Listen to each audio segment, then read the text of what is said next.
brought to the area to sharpen, had it sharpened, and he had an author's meeting next. But I think he walked into the author's meeting with the sharpened sword, which means it must have gone really well, at least for him, not for the authors. And from there, I started going out to Meerut. And I met the Pulp Fiction publishers who say that they have been put out of business by Chetan Bhagat and company because now they've just become translators. But at that point of time, they were peddling a line in lurid, upright detectives and in other things that I can't name in front of a family audience. But they had wonderful stories, you know, of an unbroken chain of dissoluteness and obscenity and filth going back 60 years into the Hindi heartland. They blamed Pondicherry and Bengal for it. They said that the first printing presses was started here and in Pondicherry and then in Madras. Bodhtala was relatively austere compared to what was going on at Masulipatam, I'm informed. But that was 200 years back, so we can't blame them for everything right now. So a lot of that has leaked into it, and then I'm hoping to cobble the entire mess together at some point. Well, we're all looking forward to that. And Shovon, you said in a previous session that history is something that wasn't of interest to you, and or something to that effect, that you had to you had to go back into history and bring it all back. And that's what, in some way, you've brought in your book. You've spoken about say historical moments in your book. Yeah. So, since you didn't really have an interest in history, I think that's what you said. Did you have to, read a lot of it, or how did you get some of those facts? Well, I only read the little bits that were required in order to write the pages in the book. So it's not like I sort of covered the whole of history. So yes. I read about 25, 30 books on Gandhi because I had to do about 5-6 pages on him. And also a lot of the stuff that he wrote himself, because he simply could not shut up. He went on and on and on. It was a lot of stuff that he wrote and spoke and all that. So yeah, I did stuff like that. And I must tell you that in the case of Gandhi, what I discovered was that he didn't really want anybody to know who he was or what he was like. That's my own personal theory. I mean, he wanted to keep people guessing because he was a warrior, right? Mm-hmm. He was fighting a variety of forces, and he wanted to keep people guessing, so that it was easier for him to go forward. So I think that it was really impossible to know who he was. So it didn't really help. Other bits of history like Mountbatten, yes. Which we mentioned earlier, lovely man. I must reiterate that in the only meeting between Mountbatten and the US Chief of Naval Staff, he shot him in the foot by mistake and left that man with a lifelong hatred of the British. You can trace US-British relations and its deterioration from the point where Mountbatten shot the head of the Navy in the foot. So no, I've developed a great love for history. Also geography. Yes, I saw that you've pretty much changed the map of India, really speaking. So yes, it's much easier than studying the actual map of India. So it's faster. Absolutely. Samit, what's next on the cards for you? You've got this, Turbulence is unfortunately the only book of yours that I've read, but I've made a note that I'm going to get the others as well, because your world of superheroes intrigued me in saying that they were ordinary people, but the superpower they got because of that one flight they took. And they wanted to do something, use that superpower for better, for good. So what's next after this? Well, the next book I write will be my 8th. So this year books 6 and 7 are coming out, and there's comic number 8. So it's been 10 years, I've been writing continuously. I think maybe I should do something else. On the other hand, I have no other skills. So I'm probably going to write for film and TV as well as books and comics and maybe short stories. So talking of film and TV, in fact, that was something I had in mind. Do you see any one of your books becoming a film at any point? Well, one's been signed up to become a film, but with film, you can never tell what's actually happening, because it's tough enough to get a book out when you're the only person producing it. In film, there's 300 people trying to put it together, and everyone's lying to everyone else all the time. So you only know what's happening ex post, so to speak. But yeah, I mean, they've paid me, so. So well then, I guess that's half the That's- job done, so to speak. No, alas, but it's step Oh, one. it's only part payment Yeah. still. Okay, so then we have to Yeah. make sure that they get that out completely. Nilanjana, any plans that, one of these will become a film? I mean, we've seen films on dogs, Marley and Me and all of that. Do you envisage, do you want that one of these should become a film?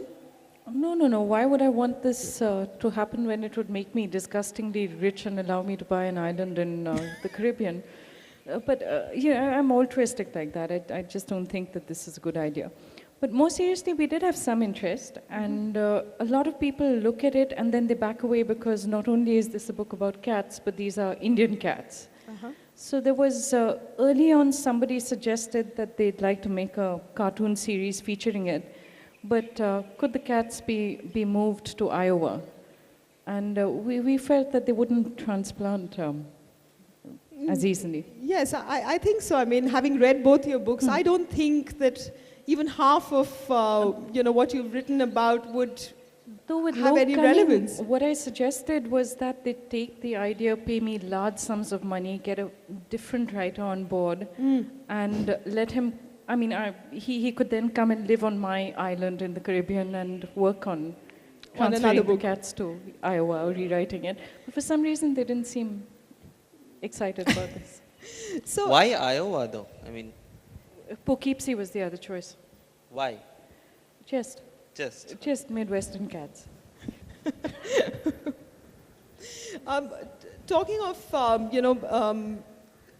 the Indian authors, and there's a whole plethora of them now that are coming in people who are first-time writers. Nilanjana, you've been a journalist, so in that sense, you're not a first-time writer, but you're a debutant novelist. Am I right in saying that? I don't think it matters what you've written before. Your first book is your first book. You know, I Okay. can see several people in the audience who've had long and distinguished careers before they came out with their first books. But that's a strange moment. Shovon out here, for example, when he signed his book contract, he went in with a coconut, to be broken ritually, the way one does. He offered it around to his publishers, who I think were deeply puzzled at this. They didn't quite get the significance. And he was half joking, but there was an element of seriousness out there. Sure. I mean, the 8-book veterans among us are a completely different affair. But there is something very special about, being... Yeah. You've forgotten. It was a long time back. Yeah. You were in your early 20s, right? Before the internet, right? Yeah. Before the No, it was around the same time. Yeah. So how do you write? Are you a disciplined writer, or do you just write when something comes up in your mind? Do you wake up in the morning and say, today I'm going to write 1,000 words? Yes, but that doesn't really, I mean, it's like I'm going to cook, I'm going to exercise, I'm going to get a social life, all these things I say every morning. But, no, as in, see, I think every writer has a different way of getting there. I mean, I remember I interviewed Hari Kunzru once, and he said that he writes 1,000 words or 1,500 words every day. I wish I could do that, but I have a lot of 0-word days, and I have some 7,000-word days, and yeah. So there's no structure to it, but it's all I've done for the last 10 years. So clearly, I mean, if one takes a long outside look, there was a pattern to it, but I have to leave before I know. So it's a big choice. Okay, fair enough. How are we doing for time? Anyone? I don't even remember what. We have 10 minutes. So is there anyone that wants to ask a question at this stage, or any comment? Yes, the young lady. There's a mic behind. Hello. About fantasy as a genre, there can be many types of it, as in the backdrop can be something that is real, that we see every day, or it can be something that we have never seen. It can be medieval, it can be something that is completely newly created. But even in the latter, it's also a derivation of a derivation, like it can be Tolkien-esque, which we see a lot these days. But how do you create a ripple effect like that? How do you create some world that is completely new and is not based upon something that you already see around you? Well, in my case, I was seeing cats every day. I didn't have a choice because 2 of them lived with me and then they brought friends. But more seriously, I think the answer to this is that nobody actually sits down unless they are very pretentious, in which case they're not among our friends. We wouldn't friend them for the world. They don't sit down and say, we are going to write a work of fantasy now. You know, what happens is that, by and large, you catch the end of a story. And it took me a while, for example, to realize that I was actually going to spend 6 years writing about cats and, you know, before that about 4 years researching it. It wasn't on my list of things to do at 18, write about cats at 40. What happened was simply that there was a section of a story that came up. A cat sat down, spread its whiskers out, tried to talk to a clan of cats who didn't know where it came from, in a world that was baffling to them because that world was created and ruled over to some extent by the big feet, you know, a species whom they had no way of direct communication with. And then a chiel knocks at the door and says, I have a story too, why are you leaving me out? And you say, okay, fine, you can come in this room. And something at the zoo wakes up and starts roaring in the middle of the night, and he's in your book. And 30,000 words down, you put your head in your hands, bang.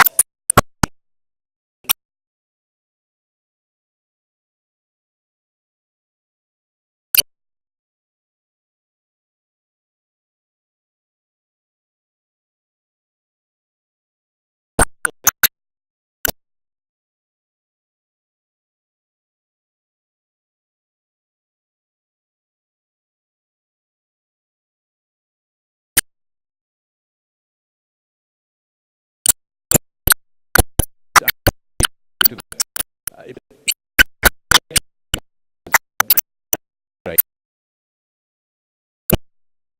It's culture. Those things trying to I want government, for example, now where the discovered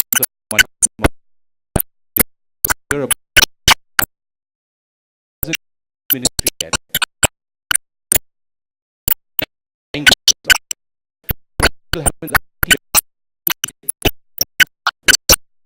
On your service tax, you get it for 3 days, 4 days, right?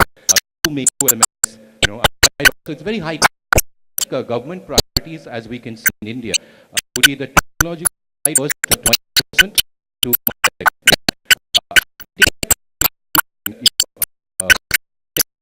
becoming cheaper and cheaper. The Americans are launching them like, you know, they go fast. They are actually becoming cheaper. Soon you will see domestic drones and how it will be affordable to at least some very people. If you look at it, it's difficult to believe that in the future you have smart drones, which, in order to make not about them, you'll have on them, and they'll come to your house directly to help you with advanced tax collection. You'll put in your card, which will also be collected down. It will directly deduct whatever money you owe the government. Refunds will still be by check and sent from Bangalore. So that's an example.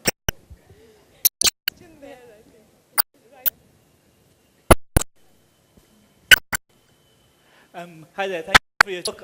Really enjoyed it. I just wanted to ask, well, my question has 2 points to it. One is technology and storytelling, and the other is alternative fiction. Video games tell stories. They're getting more and more, they're getting smarter, they're getting more narratively kind of involved, and they build alternative worlds. And they are all about fantasy. Many of them are about fantasy. And you could create, you have an environment within which you can create your mini stories. You have almost like a storytelling tool, and then you can create your own worlds. You can play within an alternative world and create your own world. You don't normally die in a video game. If you die, you can reload, and you can replay your story.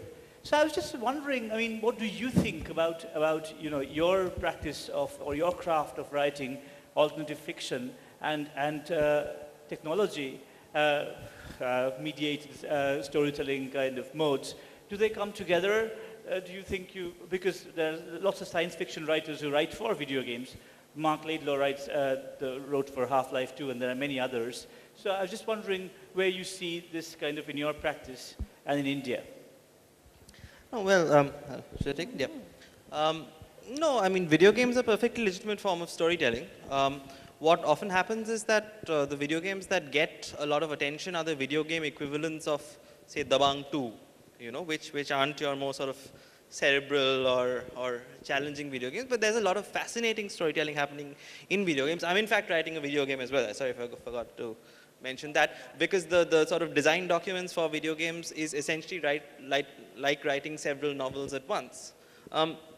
So yeah, but of course the challenge for video game makers has been to, to sell interesting ideas when people just want to shoot other people in the head because that makes them feel better at the end of a long day's hard work, which was like Golmaal 3. So yeah, so presumably one day we'll approach this kind of fictional singularity, but we're many years away from that at this point. But I think we'll get there eventually.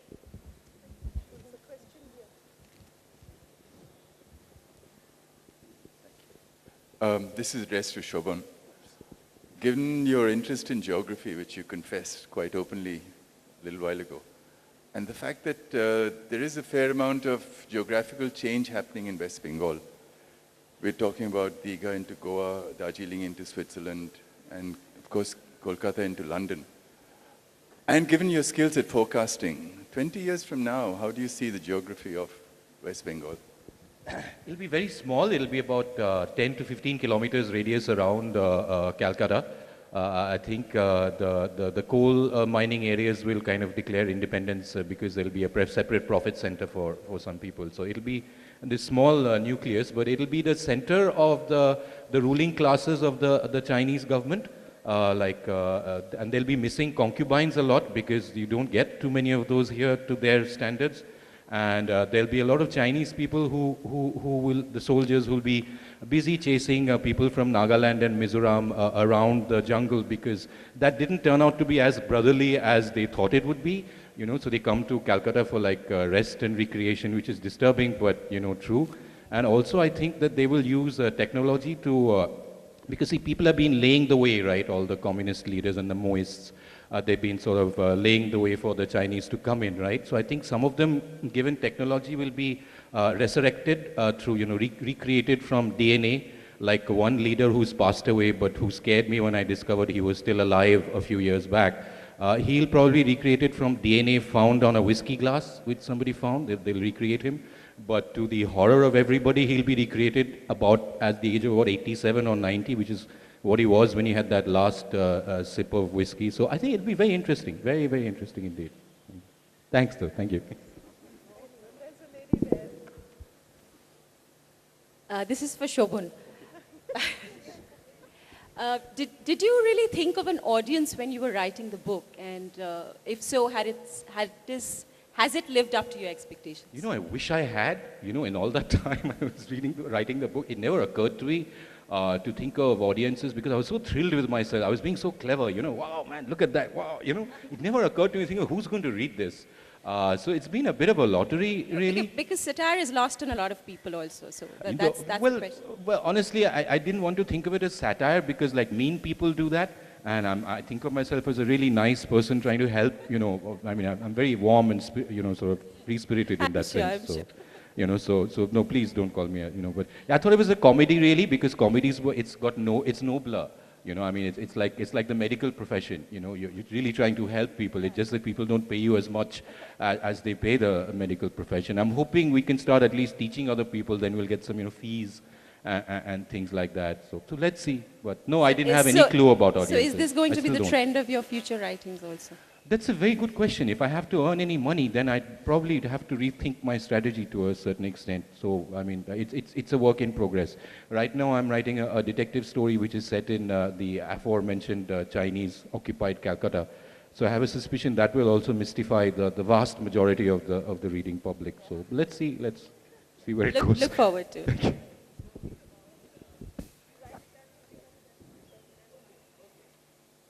Yes, ma'am.